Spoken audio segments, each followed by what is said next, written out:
In today's episode, we are going to 69 for a little foreplay as we look back at one of the most notorious Eurovision Song Contests in history, Madrid 1969, and its count 'em, four winners. I'm Stephen Perkins, and this is Douze Points. Hello London, we are ready for your vote. It is Monday, 7th of April 2025, and we are just over 1 month away from this year's contest in Basel.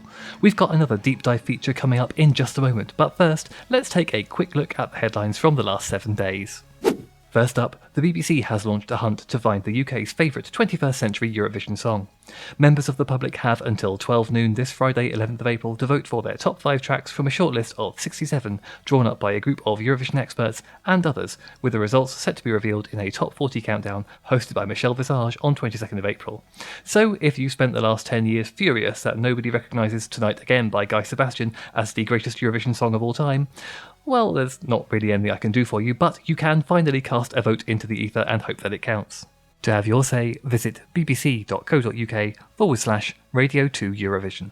Meanwhile, if you fancy watching this year's contest with a massive group of fellow Eurovision fans but can't make it all the way to Switzerland, there is an alternative, as for the third year in a row, the grand final will be shown live in over 100 cinemas across the UK on 17th of May. To find a venue near you and book tickets, visit www.songcontestincinemas.co.uk. And finally, not to say it's been a slow week news-wise or anything, but this year's UK representatives Remember Monday have been making headlines a few times, not only for saying that they haven't been focusing on their lengthening odds with the bookmakers and that they aren't doing it for the points, but also with their vow to get matching tattoos if they either finish in the top 5 or dead last. Well, at least someone will be pleased if the UK crashes and burns this year, even if it's just their tattoo artist. Now, it's probably not escaped your notice that this year is the 69th Eurovision Song Contest, given the amount of innuendos that have been flying around in these last few months. But the number 69 has been important to Eurovision for a little while, because the Eurovision Song Contest in 1969 infamously had not 1, not 2, not even 3, but 4 winners. The only time this has ever happened, and indeed the only time it's ever going to, since the incident prompted them to bring in a tie-break procedure for future editions of the contest. I have wanted to take a closer look at this one-of-a-kind edition of Eurovision ever since I started this podcast, and this seemed like a great time to do it. So without further ado, let's travel back to Madrid in 1969. The 1969 contest was Spain's first, and indeed only to date, time hosting the main contest, although they did host Junior Eurovision last year.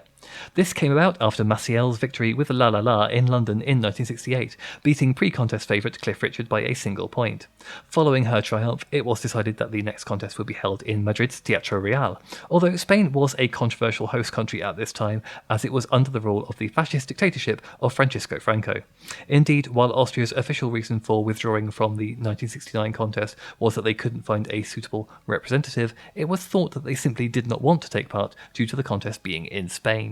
Nonetheless, all of the other nations from the 1968 contest signed up to participate once more, leaving us with a field of 16 countries.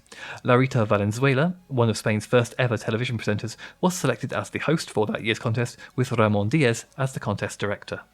The previous year's Eurovision in 1968 had been the first time that the contest was broadcast in colour, and Spain decided to follow suit. However, host broadcaster TVE did not have enough colour equipment to pull off such a large event at the time, and so, in the sort of pan-European display of cooperation that the contest was designed to encourage, they arranged to hire cameras from German broadcaster ARD. Though, since Spain's transmitters weren't yet colour compatible, viewers in Spain itself had to settle for watching the contest in black and white. There were also a lot of familiar faces among the artists this year for regular viewers of the contest. No fewer than 5 of the artists had taken part in Eurovision before. Norway's Kirsty Sparboe had represented her country previously in 1965 and 1967, and had been due to take part in 1968 before her song was disqualified after it was accused of plagiarising Cliff Richard's Summer Holiday. Belgium's Louis Neefs returned from 1967, and Portugal's Simone de Oliveira had previously competed in 1965. In addition, 2 artists were back representing different countries this time. After representing Sweden in 1960, Cyril Malmquist was here this time on behalf of Germany, and Luxembourg's Romeld had previously taken part for Monaco in 1964.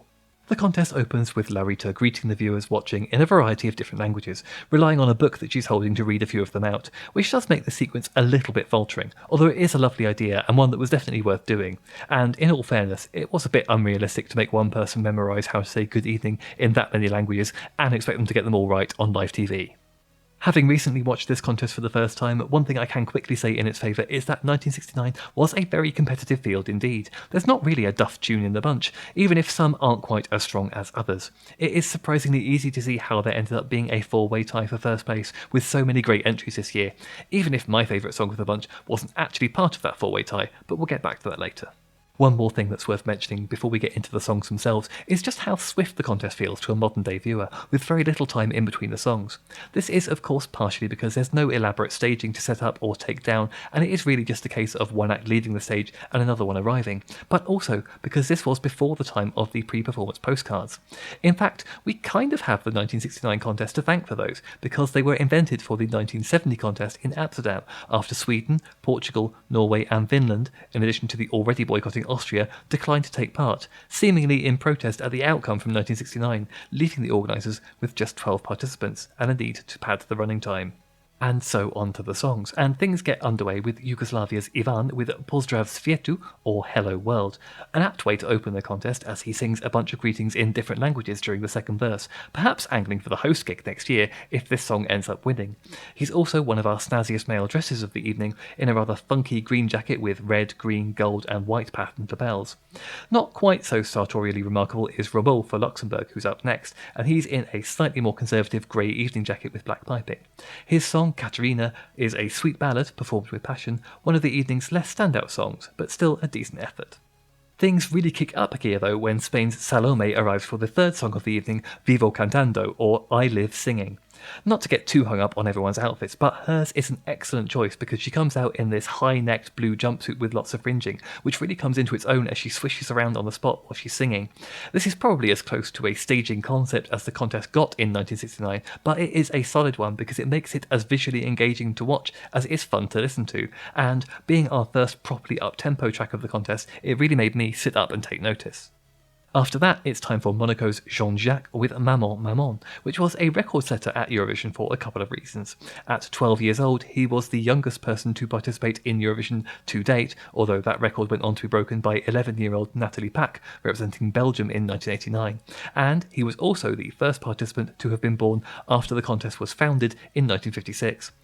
For a youngster, he acquits himself pretty well. He's got a good voice and delivers a confident performance of a fun, bouncy song. He's followed by Muriel Day for Ireland with The Wages of Love, a very 60s feeling pop track about the challenges of romance, with another daring sartorial choice, a green caftan that barely comes down past her upper thighs.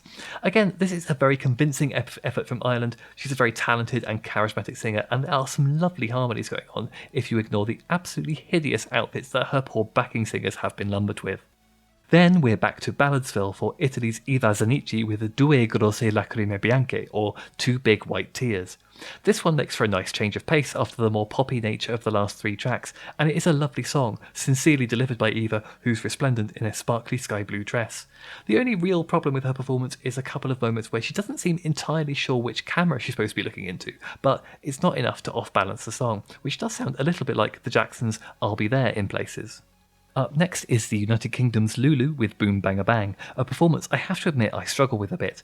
Don't get me wrong, I love this song. There's something so epic and sweeping and Viennese waltzy about it that I find impossible to resist, but I do find Lulu's delivery of it on stage at Eurovision quite cloying. All of the forced, coquettish mugging to the camera is just too much for me. Part of me wonders if the excessive eye-bugging throughout it is a manifestation of Lulu's personal dislike for the song, but that could just be me reading too much into it. Anyway, it's still a great song and she sings the heck out of it, so I'm not going to argue too much against it. She's immediately followed by another quite dramatic change of pace with the Netherlands' Lenny Keur and De Troubadour. Lenny is the first artist of the evening to be playing her own instrument on stage as well as singing, as she plays guitar on this wandering ballad-type song with a catchy la la la la refrain in the contest. The sort of thing that I find very, very hard to resist at Eurovision, and it's an extremely assured performance. She's then followed by Sweden's Tommy Sjöberg with Judy Min Vän, or Judy My Friend, a song I was already aware of because Benjamin Ingrosso covered it on Swedish TV show Så mycket bättre in 2020.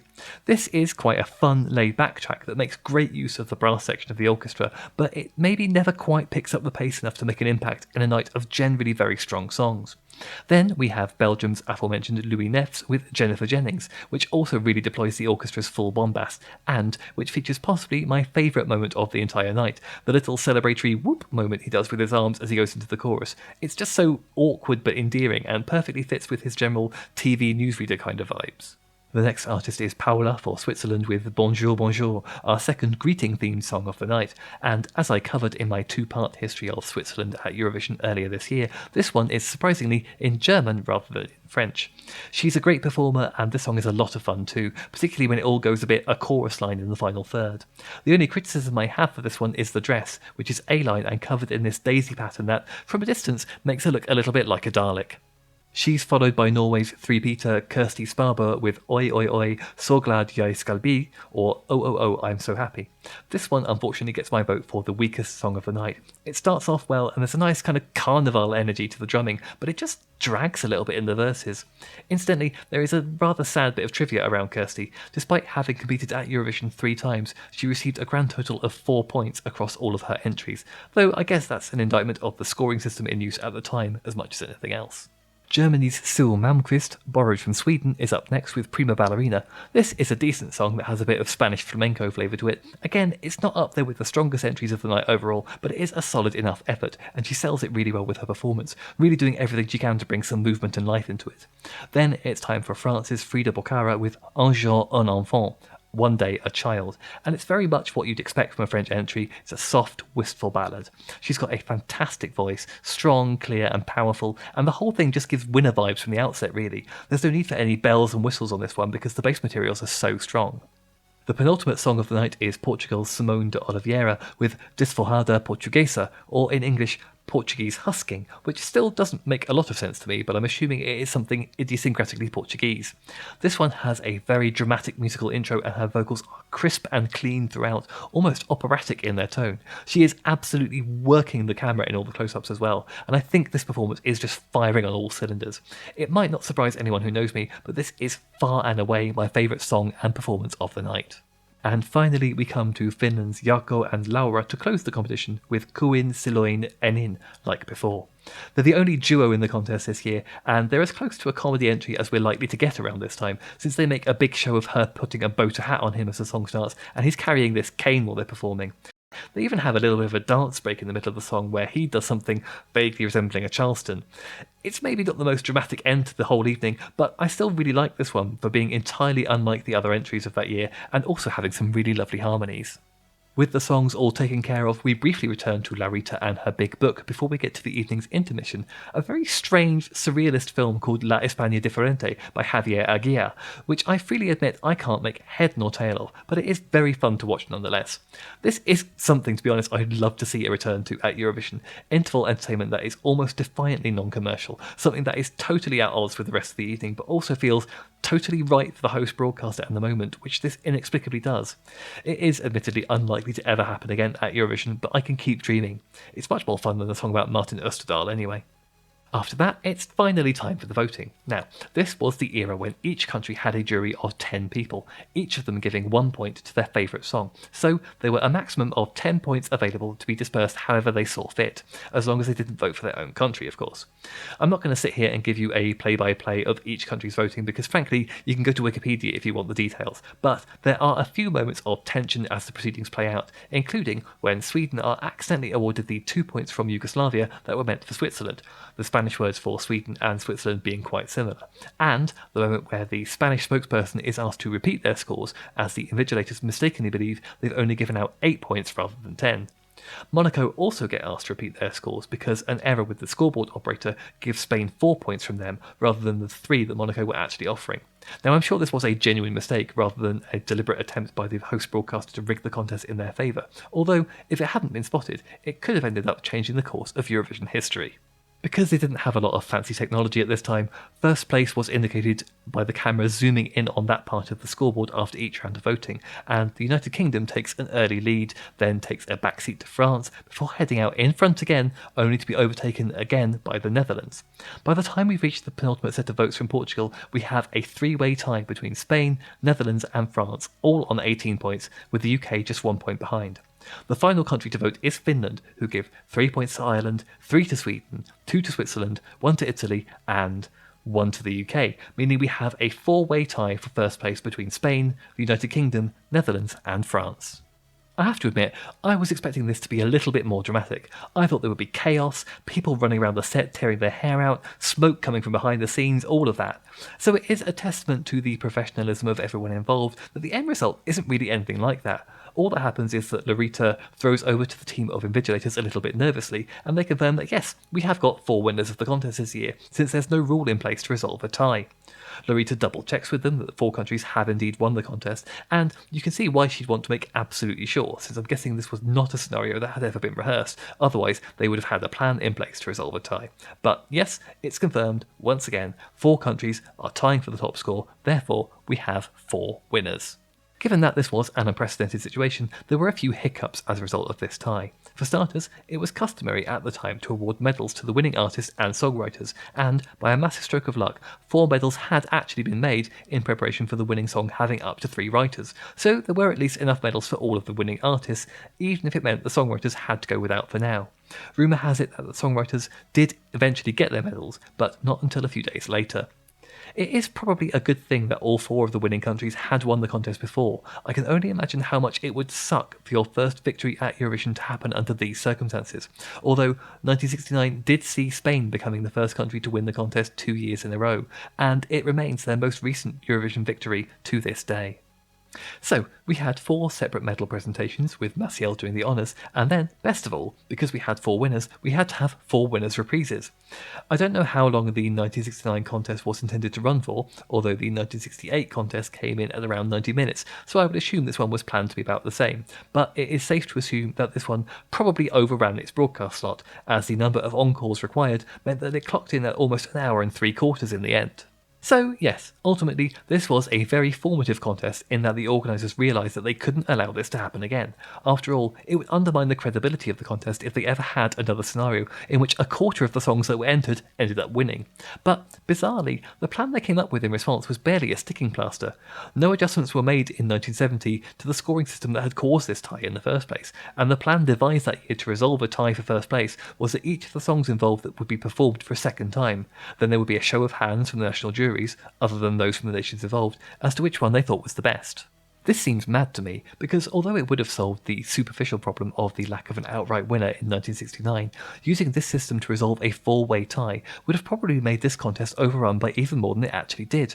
It took until 1971 for Eurovision to bring in a new scoring system, where each country had just 2 jurors who would give each song a score out of 5, meaning that every nation would get between 2 and 10 points from every other nation, providing a much greater variation in overall scores and a reduced chance of ties.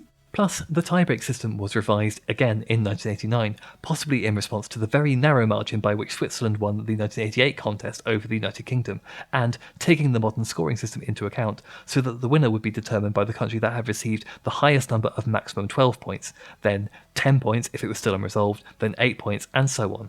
The tiebreaker system wouldn't need to be implemented until 1991, but that's a story for another day.